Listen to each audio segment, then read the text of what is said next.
if you want to take your art to the next level, you just have to say, I'm just not going to do those other things. I'm just going to limit myself.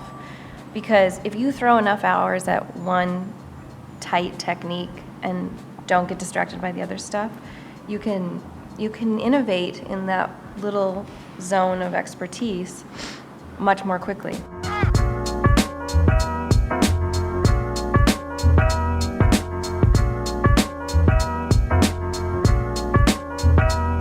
If you've got a grip on painting, say to yourself, like, I'm gonna only paint with like credit cards, or I'm only gonna paint with chopsticks, or maybe just bottle caps, pressing them into the paint. Just give yourself a limitation, because nobody else has ever had that limitation before, so you will inevitably have something special.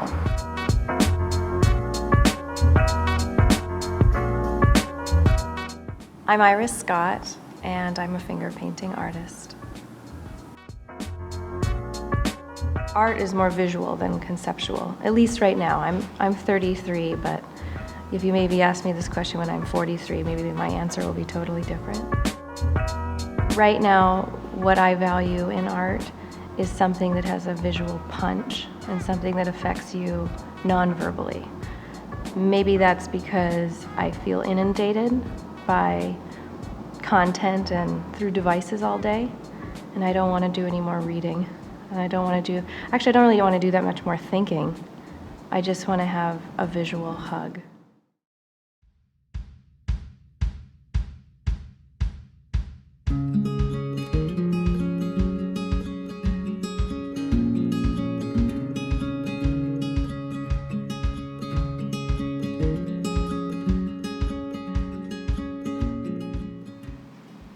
When I was a kid, I never thought, I'm going to grow up and be a painter for a living and make money and buy things with painting money. I never thought that would happen. I had never seen anyone do that.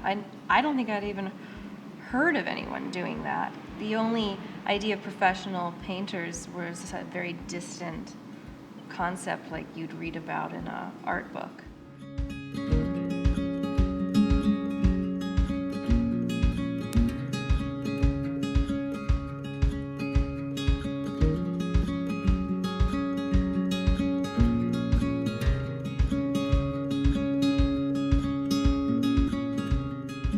In 2010, when I was painting a lot for fun, Facebook had gotten invented, and people were posting artwork and pictures of their food and pictures of their pets. And so I started posting pictures of my paintings. And then people started saying, how much is that? And I was like, $50. And I thought that was a lot of money, $50. And so, but they didn't. They were like, sold. How much is shipping? And I said, $50. And they said, great, I can't wait to get my painting. And at the time, I lived in Taiwan when that started happening. So I was living off of almost nothing. My rent was $100 a month at that time. So $50 paintings were completely covering my cost of living. And that is the first moment in my life where I was like, oh, I wonder if painting for a living is possible using the internet to find buyers. But I never imagined that the paintings would increase in value. I just thought, okay, I'll just live in Taiwan forever and sell paintings online. It'll be great.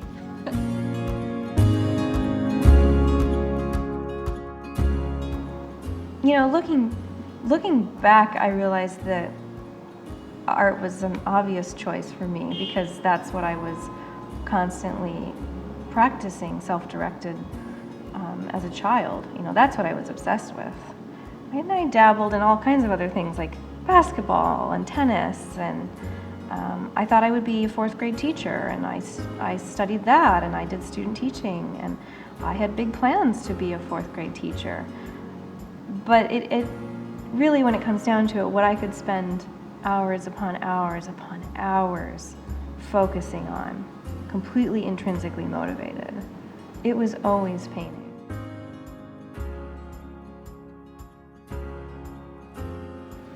I was born to two hippies. They met in Santa Rosa, California, before they moved to Seattle. And we lived on like a micro farm, they call it, which is, it's basically where you have like 2 of every animal. So it's kind of like for hobby farming. And they had a vegetable garden, and they both worked at home, and I was really used to entertaining oneself and being outside, and it was a very casual, low pressure lifestyle.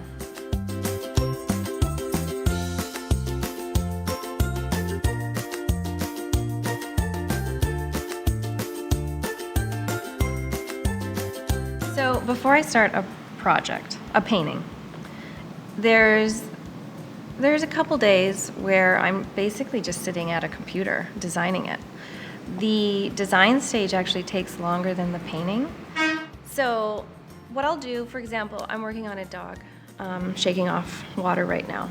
And there was a photo shoot where roughly 100 photos were captured of Bodhi shaking off. And what I did is I brought it into Photoshop, and I basically went through and picked my favorite head. So the favorite head shot I had. And then I picked the favorite water spray, and I cut that out and I placed it. Then I cut off the favorite tail and I placed that. Kind of like pin the tail on the donkey. And there were tennis balls, so I grabbed tennis balls from other photographs and placed those.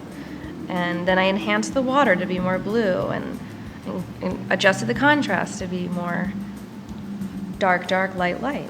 And then after basically 2 days of computer work and quite a bit of coffee, I had a composite, which was more of a home run image. Then it's time to start painting.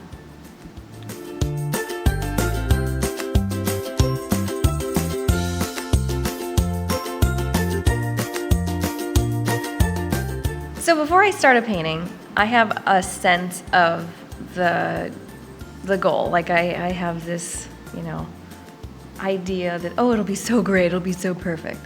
And about half the time, it's kind of close to what I want it to be.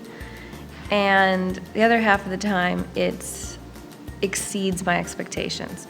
Hi, kitty. And that's just because there is an element of surprise when you're working with this much paint. And I'm trying to set myself up for those really exciting accidents where like thick paint hits thick paint, and there's all of these kind of surprises that happen that I could never plan for digitally because it's a completely different medium.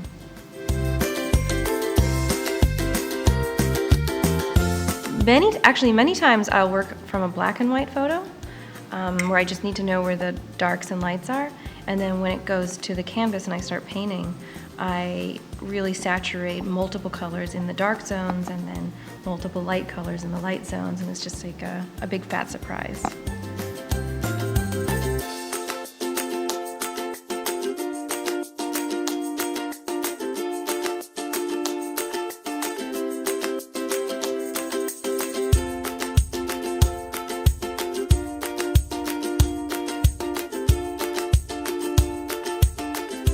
Okay, so I never, like when I was little, I didn't think, when I grow up, I'm going to be a finger painting artist. I didn't even like finger painting when I was little. I liked pencils and erasers.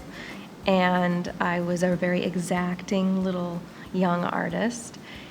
And then I went and I learned, in college, I learned all the mediums I could: oil, acrylic, charcoal, clay, you name it, watercolor.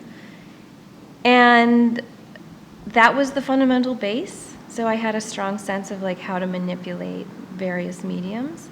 So in 2010, while I was living abroad and painting every day, I just ran out of clean brushes and just thought, I'll just finish this up with my fingertips. And my intention was not to become a finger painting artist. I just was trying to finish an oil painting because my brushes were dirty. And then I looked at what I had done, and I looked at sort of the carving qualities of the finger painting technique, and I could visualize, because of my background in all these other mediums, including oil pastels, I could visualize that there was a potential. I was like, I wonder if I just dedicated all my energy to this, could I make this a real medium? Could I make this like a fine art technique? And so yeah, in 2010, just looking at a few strokes on this first painting, I thought, oh, I bet this will be my life. It was a weird moment. And I guess the rest is history.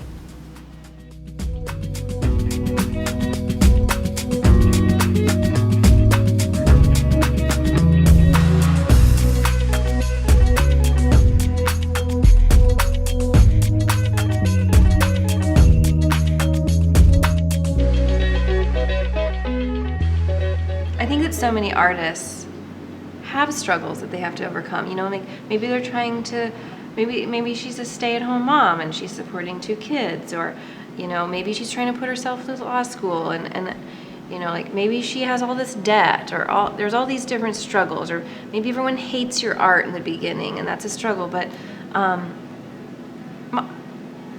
I think that there is this expectation that real artists have overcome some sort of struggle. It's a storyline that I see told over and over again. In fact, one time I even got contacted by Fox News, and they wanted to come do a story on me, and she said, well, like, what struggles have you had? And I said, well, I haven't had any. And just right there, she was like, oh, I don't know if we have a story. And I was like, okay, but what if beauty is enough of the story? Like, what if just being happy and being grateful? Or maybe it's framing, you know, how do you frame reality? I think it would be really easy to reframe my life into ways of like, oh, this is a struggle, that's a struggle. But I feel like every time something shitty happens, I'm like, no, this is a good thing. I cannot say I really have any struggles. Life's been pretty easy for me. Maybe my struggle is trying to figure out a story of my own struggle. And then when it really comes down to it, things have been okay. Things have been really good.